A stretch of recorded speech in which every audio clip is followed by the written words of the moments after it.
ఏంటో అక్క, నా జీవితం ఇలా ఏడ్చింది. లక్షల్లో జీతం, మంచి అందం, కానీ ఏం లాభం? ఏ ఒక్క సంబంధం కూడా కుదరట్లేదు. కారణం ఏంటంటే నేను అమావాస్య రోజు పుట్టడం అనుకుంటా. అవును లావణ్య, అమావాస్య రోజు పుట్టడమే నీకు గండం. నువ్వు ఆ గండాన్ని తప్పించుకోవాలంటే నాకు తెలిసిన ఒక సిద్ధాంతి ఉన్నారు, అతని దగ్గరికి వెళ్దాం.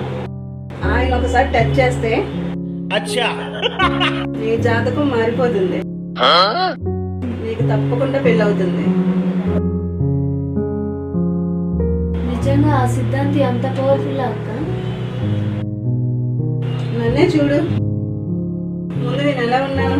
మీ బావగారు నా మాట వినేవాడా?